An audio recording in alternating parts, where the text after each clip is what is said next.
coming today. It's so wonderful to see all your faces. And I'm so proud to be part of a community that has some freedom fighters. I refuse to accept this as the next Great Depression, and instead, we should be striving for the Great Realization. We need to wake up to what our government, particularly in the state of California, is doing to our republic. Over time, they have taken control politically over our legal system and our voting system, and they have a stranglehold on pushing through their agenda for socialism. They are now taking advantage of that power and this pandemic and are acting unlawfully. This time, their actions are affecting all of us in a big way and in an immediate way. Let me explain to you why this is unlawful. A state of emergency was declared on March 4th. California's State of Emergency Act was updated in 2015, so this is not an outdated law. An epidemic is an occurrence that allows the governor to call a state of emergency. An epidemic must be beyond the control of the services, personnel, equipment, and facilities. An epidemic must be beyond the normal range.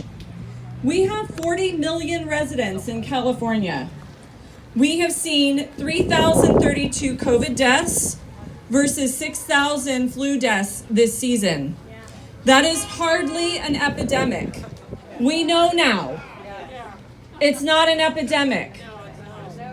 Our facilities are ready for a surge should it happen. We have met the state of emergency. Section 8567B of the State of Emergency Act says that the orders must be terminated at the earliest possible date. That includes all orders and regulations such as shelter in home, social distancing, mask wearing, etc. The phases that the governor is now proclaiming in order to open must be put in place by the state legislature, and they have not done that. The governor has no legal authority to extend the state of emergency. We have a local government who is on our side and a constitutional sheriff. It's time that we take back our power.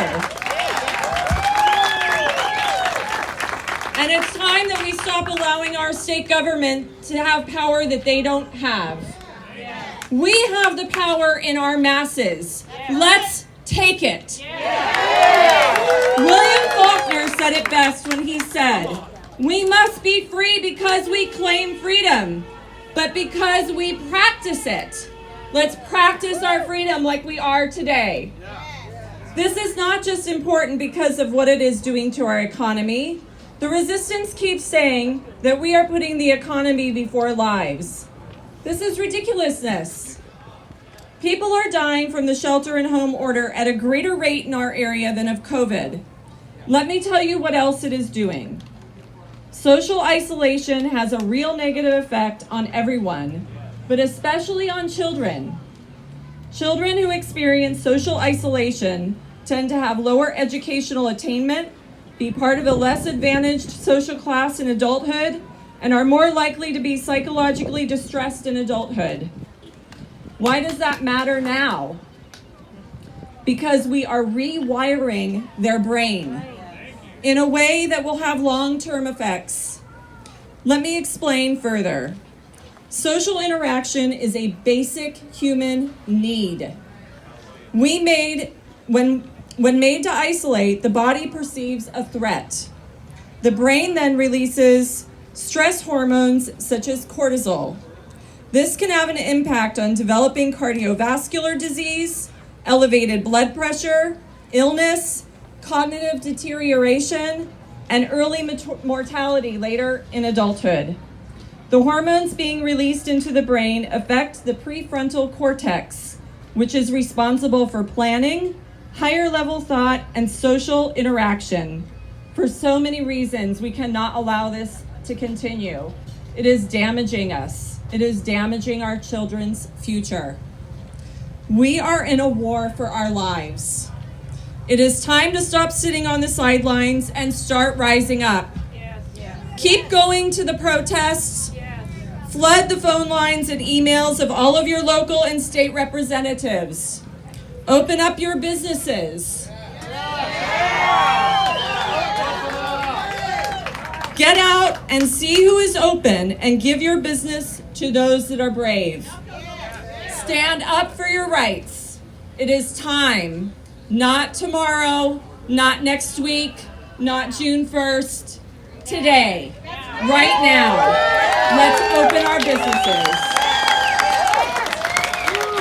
I started the Reopen San Luis Obispo County Facebook page. If you're not already on it, look it up, join. We have over 1,200 members. And we have a task force that has been working with our local government and with our law enforcement, and we're doing all of these things. We'd love for you to join us. We're here. We're working for you. Thank you. Thank you, Jennifer. I just want to make an announcement. I want to make sure that we do support the Great American Fish Company for allowing us to have this protest here, and give them a